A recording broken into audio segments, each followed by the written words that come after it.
Bienvenidos a una nueva semana acá en Agenda Económica. En medio del debate por la reforma de pensiones, la Asociación de Aseguradores de Chile propuso crear una renta vitalicia escalonada, con la que los jubilados podrían recibir hasta el doble de la pensión los primeros años. ¿En qué consiste esta nueva idea? Lo revisamos en la siguiente nota.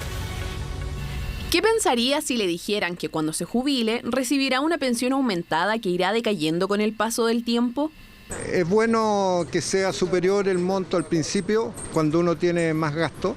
Te van a dar un monto alto, pero te lo van a ir bajando y vamos a ver hasta qué monto te van a dar. Yo creo que lo mejor es que se reciba más los primeros años y después se va bajando. Pues bien, esa es la propuesta que la Asociación de Aseguradores de Chile está poniendo en el debate. Una renta vitalicia escalonada que se entregaría de manera proporcional, eso sí, solo a los nuevos jubilados. Sin embargo, esta renta vitalicia escalonada permitiría generar mayores ingresos en la primera etapa del periodo de pensión y luego obviamente iría decreciendo, pero siempre estaría sobre la pensión básica solidaria. El planteamiento es que cuando se jubilan, las personas tienen una necesidad de gasto que requiere ser mantenida y que, pasados algunos años, debería estabilizarse y bajar. Y aunque los montos dependerán de la cantidad acumulada en los fondos de cada persona, cabe preguntarse ¿de cuánto estaríamos hablando? Por ejemplo, si usted se jubila a los 65 años y adquiere una renta vitalicia, podría acceder a una pensión de 250.000 pesos. Con el sistema escalonado, en cambio, esta podría duplicarse llegando a los 500.000 los primeros 10 años. Desde los 75 en adelante, el monto bajaría a 230.000. Sin embargo, pese a la notoria reducción, las aseguradoras sostienen que lo que recibiría nunca estaría por debajo de la pensión básica solidaria, que actualmente llega a los 158.339 pesos. Van a poder optar a un pago mayor durante los primeros años y al futuro algo menos. Esta opción no es que le van a pagar todo su capital al inicio, sino que va a ser de manera escalonada. En Chile, la esperanza de vida se ha triplicado en el último siglo y alcanza, en promedio, los 79,7 años. El riesgo de esta propuesta, dicen los expertos, recaería en aquellos jubilados que excedan dicha edad. En función de cómo ha ido evolucionando la expectativa de vida en Chile, ese es el mayor riesgo de una situación como esta. Cuando haya afiliados que traspasen la expectativa de vida normales, se enfrenten con una pensión decreciente, una renta vitalicia decreciente a lo largo de los años. Hay una persona que puede decir, mire, yo durante el primer año quiero tener más pensión, pero después quiero irme a una pensión estable. Otro puede decir, oye, cada 5 años, otro puede decir cada 2. Yo creo que entre más flexibilidad y alternativas le demos a los pensionados en nuestra decisión tan importante, mejor. Actualmente hay 162.838 pensionados bajo esta modalidad. El cambio no es legislativo, sino normativo, y la decisión ahora está en manos de la Comisión para el Mercado Financiero, que debe aprobar este mecanismo para que así lo ofrezcan las compañías de seguros. Más adelante en Agenda Económica volveremos a hablar de pensiones. En cambio, ahora les cuento que las cotizaciones de las propiedades repuntaron en enero y febrero, llegando a niveles previos a la pandemia. En el primer mes del año se registró un alza de 23% en la búsqueda de departamentos, mientras que las casas escalaron 79%. En febrero las cotizaciones siguieron creciendo, pero algo menos, 11% en relación a febrero de 2020. En el detalle, en el segundo mes del año se contabilizaron 118.000 búsquedas de departamentos y 25.680 casas. ¿Cuál es la razón de esta vuelta en la normalidad? Según Portal Inmobiliario, los retiros de los fondos de pensiones por parte de los afiliados serían fundamental en este repunte, ya que generaron mayor liquidez para concretar las ventas, obviamente eso en segmentos donde los precios sean relevantes para los retiros de fondos, que recordemos que como máximo eran de 4 millones por vez. Obviamente también en el segmento de las casas tiene que ver que las personas quieren tener patio por si hay nuevas olas por la pandemia o si eventualmente en un futuro nuevamente hay una crisis por un virus mundial. Eso es un fenómeno que se ha visto en el último tiempo. Y esto también es esperable. Las ventas presenciales del comercio se desaceleraron en febrero y cayeron 0,7% en la región metropolitana. Según el último informe de la Cámara Nacional del Rubro, la categoría de supermercados fue la que impulsó esta baja. Luego de un crecimiento de 7,8% en enero, el sector cayó fuertemente en el segundo mes del año, con una baja de 6%, siendo los abarrotes y los productos perecibles los que registraron las caídas más relevantes.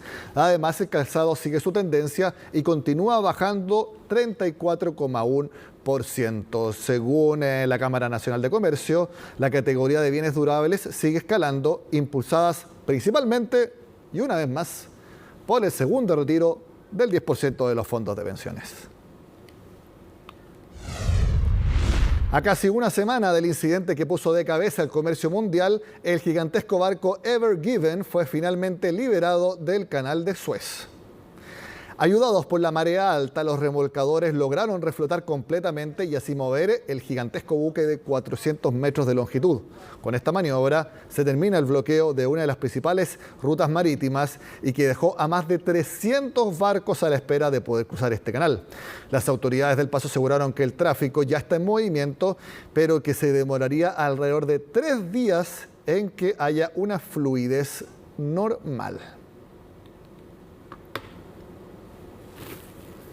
Bueno, yo les dije que íbamos a seguir hablando de pensiones en la agenda económica. Al regreso de esta pausa estará con nosotros el CEO de Sura en Chile, Francisco Murillo. Recordemos que ese holding es dueño de AFP Capital. Al regreso acá en Agenda Económica.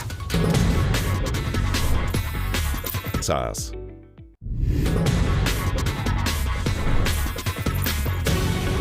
A paso bastante lento, tal como ha sido en los últimos años, sigue avanzando la reforma de pensiones. Este lunes volvió a sesionar la Comisión de Trabajo del Senado, pero siguen habiendo dudas en cuanto al financiamiento del reforzamiento del pilar básico, que es el pilar solidario.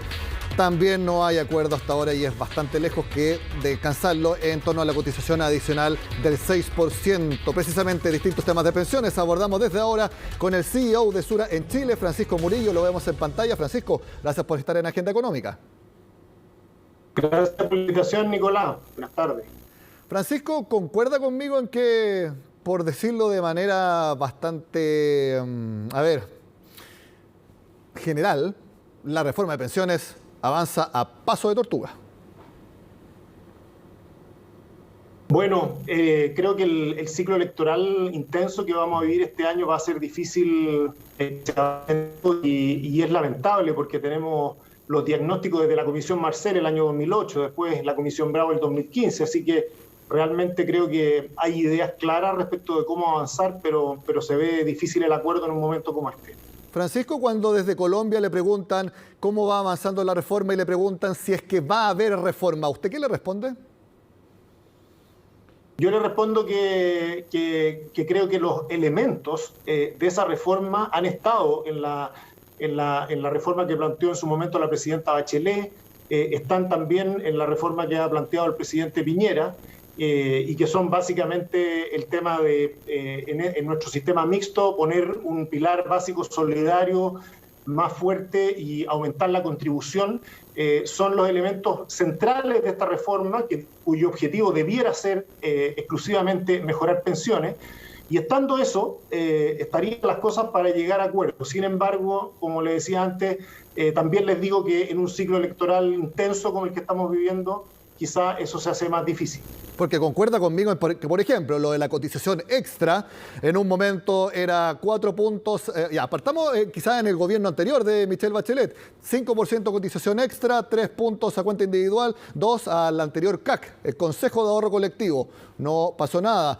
Gobierno de Sebastián Piñera, creo que la primera era 4 puntos a cuenta individual y 1 sola a fondo colectivo. Ahora estamos en 3 y 3, pero el gobierno propone 3 y 3, la oposición quiere 6% todo para el fondo colectivo y nada hacia la cuenta individual. Y la verdad es que tampoco nada indica que las partes hayan acercado posiciones.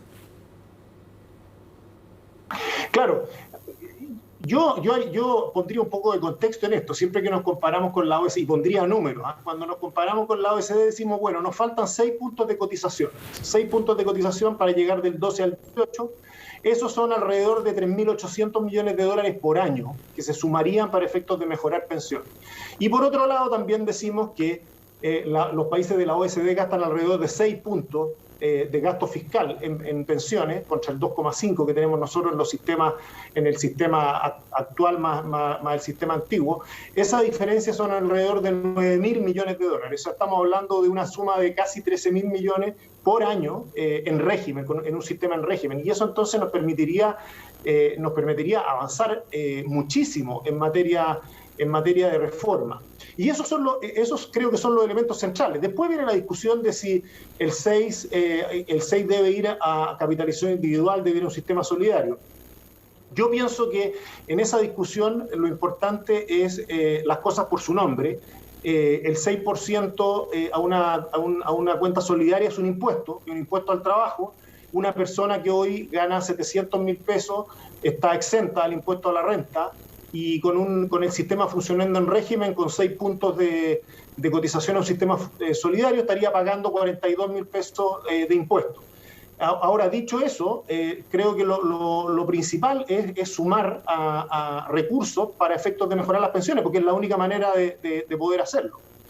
Ahora, Francisco, ¿cuál es la razón, a juicio suyo, de que sea tan difícil realmente hacer cambios en el sistema de pensiones? Mejoras, reformas, cambios, etcétera. ¿Por qué? ¿Es porque las medidas más difíciles son tremendamente impopulares y nadie quiere tomarlas? ¿Es porque en realidad el tema es muy difícil y porque tiene efectos en distintos ámbitos que efectivamente y de manera concreta no es fácil hacer estos pasos? ¿Cuál es, a su juicio, la razón de fondo?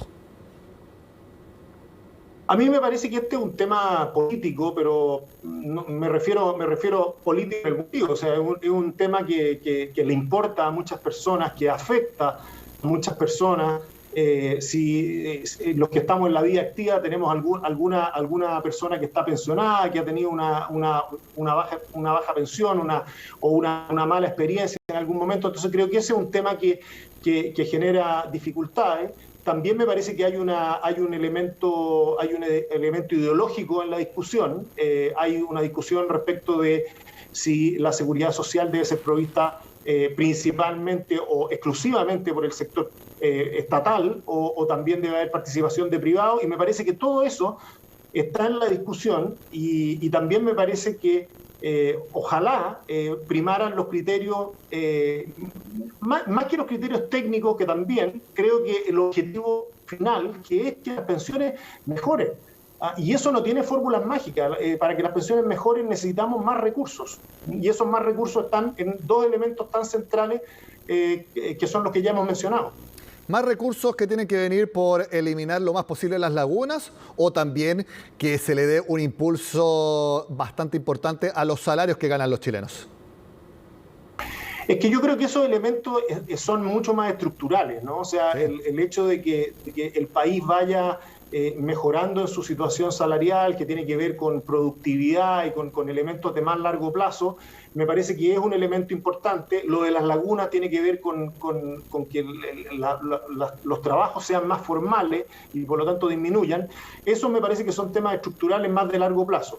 El aumento de contribución y el aumento del pilar básico solidario son elementos que uno puede definir y que van a la vena a mejorar las pensiones. Yo sí creo que hay un elemento que es bien importante, y es que no es bueno separar las mejoras en el pilar básico solidario de los aumentos de contribución o las mejoras en el pilar contributivo, porque efectivamente el sistema de pensiones debe funcionar con cierta armonía, y eso requiere que vayamos moviendo los dos elementos en conjunto, porque si no, el sistema se hace poco viable en su financiamiento en el largo plazo. Oiga, Francisco, en Sura, que hay que decir que Sura es propietario de AFP Capital, ¿ya están preparando la página web para el tercer retiro? Nos parece que así como dijimos en algún momento que el primer retiro podía haber tenido alguna necesidad debido a la urgencia que generó la pandemia, como nos sorprendió, y que tal vez la ayuda estatal demoró un poco más, hoy día pensamos que, bueno, primero la ayuda estatal ha sido bien importante. Estamos hablando de en total 7 puntos PIB. Ayer leíamos que, bueno, eso nos ubica entre los 10 países que han tenido un estímulo estatal más fuerte. En segundo lugar, nos parece que es malo que las personas tengan que afrontar una situación como esta con sus propios recursos. Eso también hemos dicho que no es una buena política. Por otra parte, estamos hablando de mejorar las pensiones y ya sabemos que con 2 retiros, lo ha dicho la Superintendencia de Pensiones, tenemos una reducción en las pensiones promedio del 20%. Y si se llegara a hacer un tercer retiro, eso llegaría casi al 30%. O sea, realmente nos parece que no es el camino adecuado. Sí, yo se lo preguntaba con un tono irónico para hacer un poco más entretenida la conversación, porque, a ver, yo lo conversé también con otros representantes de las AFP cuando se iba a discutir el segundo retiro. Y ahí ellos me dijeron sí, porque ya que hubo uno, tenemos que estar preparados para un segundo. La pregunta iba por el lado de, porque si se aprueba van a tener la página web a los pocos días, porque ya es un ejercicio que tienen ya bastante entrenado. Pero quiero preguntarle cómo ve realmente esta discusión, sabiendo que el gobierno ha dicho que eventualmente iría al Tribunal Constitucional y la verdad es que las señales no irían por el lado de nuevamente hacer un proyecto bien encauzado para que se apruebe de acuerdo a los cánones del gobierno como sí fue en el segundo retiro. Entonces, ¿realmente usted cree que podría aprobarse un tercer retiro dada la conversación como se está dando ahora? Lo que pasa en el Parlamento no estoy seguro, no soy experto en temas políticos. Lo que sí me parece es que el gobierno está planteando como una de sus prioridades el mejorar las pensiones y claramente un tercer retiro va en el sentido absolutamente contrario con esa prioridad. Y por lo tanto me parece que si la institucionalidad le da alguna herramienta adicional, como ir al Tribunal Constitucional, imagino que la usará. ¿Pero usted cree que este gobierno en las últimas discusiones sí ha cedido a las presiones políticas y que pueda suceder nuevamente ahora? Yo supongo que hay un ambiente de negociación, una capacidad de escucharse entre el gobierno y la oposición, y eso estará primando en momentos como este. Lo que pasa es que, como hablábamos al principio, el ciclo electoral es demasiado intenso y eso siempre va a dificultar acuerdos en momentos como este. Entonces, volviendo al punto del tercer retiro, quizás ahí no va a haber acuerdo y finalmente cada parte recurrirá a la institucionalidad según su punto de vista. ¿Tiene algún número respecto a cuántos afiliados a Capital quedarían en cero después de este tercer retiro? ¿Alguna estimación? Sí, el número que nosotros tenemos es alrededor de... A ver, hay 2 números. Cuando uno mira en realidad el número de la Superintendencia de Pensiones habla de 4,9.